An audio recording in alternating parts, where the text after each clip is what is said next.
ሰላም እናንተ እንዴት ናችሁ? እኔ እግዚአብሔር ይመስገን በጣም ደህና ነኝ። ዛሬ ደግሞ በዚህ ቪዲዮ ለየት ያሉ አጫጭር ዘገባዎችን የማስደምጣችሁ ይሆናል። እናንተ ላይክ እና ሼር እያደረጋችሁ እስከ መጨረሻው አብራችሁን ቆዩ። የኢራን አዲሱ ጠቅላይ መሪ አያቶላህ ሞጂታባ ኻሜኒ አሜሪካና እስራኤልን ሳናንበረክክ የተኩስ አቁም አናደርግም ማለታቸው ተሰማ።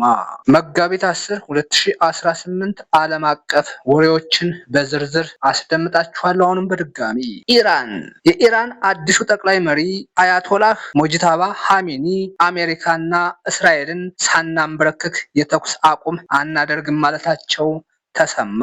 ሞጂታባ ኻሜኒ ምንም አይነት የተኩስ አቁም አናደርግም ያሉት የመጀመሪያቸው በሆነ ፖሊሲ ነክ ምክክር በመሩበት አጋጣሚ እንደሆነ በስም ያልተጠቀሱ የኢራን ሹም መናገራቸውን ሬውተርስ ጽፏል።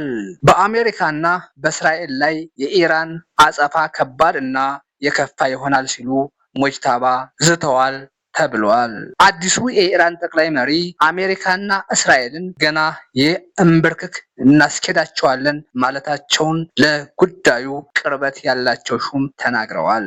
የሞጂታባ ኻሜኒ ጠንከር ያለ አስተያየት የተሰነዘረው በውጥረት ማራገቢያ ጉዳይ ለቀረበላቸው ሀሳብ እንደሆነ ተጠቅሷል።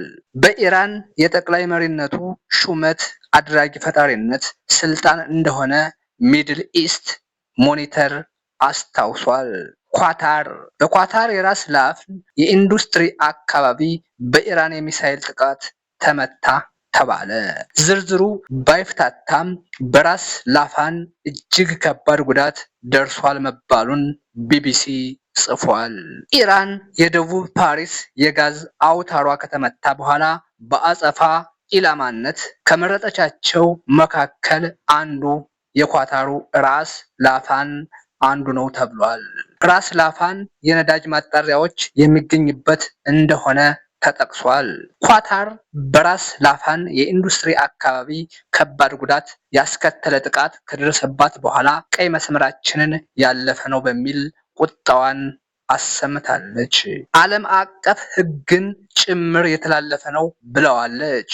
በኳታሩ የራስ ላፋን የኢንዱስትሪ አካባቢ በኢራን ሚሳኤል ጥቃት ተፈጽሞባታል ስለመባሉ ከቴሄራን በኩል በይፋ የተሰጠ አስተያየት የለም። የአሜሪካው ፕሬዝዳንት ዶናልድ ትራምፕ ኢራን ደግሞ በኳታር ላይ መሰል ጥቃት ከፈጸመች የጋዝ መገኞቿን በሙሉ አናስተርፋቸውም ሲሉ መዛታቸው ተሰምቷል። ከኳታር አስተያየት የለም። ከኳታር በተጨማሪ በተባበሩት አረብ ኤሚሬት፣ በኩዌት፣ በኢራን፣ ባህሬን እና በሳውዲ አረቢያ ከባባድ ፍንዳታዎች መሰማታቸውን መረጃው አስታውሷል። ሱዳን የሱዳኑ የአርኤፍኤስ ፈጥኖ ደራሽ ኃይል በቻድ ድንበር አቅራቢያ የምትገኝን ከተማ በእጁ አስገባ ተባለ። በአርኤስኤፍ እጅ ገብታለች የተባለችው ኢልቲና የተባለችው ከተማ እንደሆነች አፍሪካ ኒውስ ጽፏል። ከተማዋ በሱዳን ሰሜናዊ ዳርፉር ትገኛለች።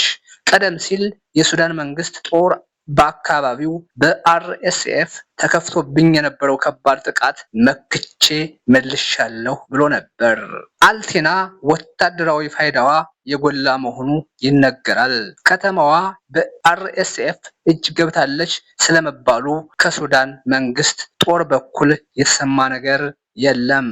የሱዳኑ ጦርነት ያለ ሁነኛ መፍትሄ ወደ 3ኛ ዓመቱ እየተቃረበ ነው። ፓኪስታን የፓኪስታኗ ካራቺ ከተማ ሌሊቱን በከባድ አውሎ ነፋስ ተመታች። አውሎ ነፋሱ የቤቶችን ግድግዳዎች እና ጣራዎች መደርመሱን አሶሺየትድ ፕሬስ ጽፏል። አደጋው በጥቃቱ 15 ሰዎችን ገድሏል ተብሏል። አውሎ ነፋሱ ዛፎችን መገንደሱ ተሰምቷል። በአደጋው መሞታቸው ከተረጋገጠው ሰዎች ብዛት በላይ አካላዊ ጉዳት እንደገጠማቸው ታውቋል። በዚህ ምክንያት የሟቾች ብዛት ከተጠቀሰው በላይ ሊሆን እንደሚችል ተገምቷል። በዛሬው ዜና የቀረበላችሁ አጫጭር ዜናዎች እነዚህ ነበሩ። አሁንም አዳዲስ መረጃዎች እንዲደርሳችሁ ከፈለጋችሁ ይህን ቻናል ሳብስክራይብ በማድረግ በሌላ ርዕሰ ጉዳይ እስክንገናኝ ድረስ መልካም ጊዜ፣ በሰላም ቆዩ።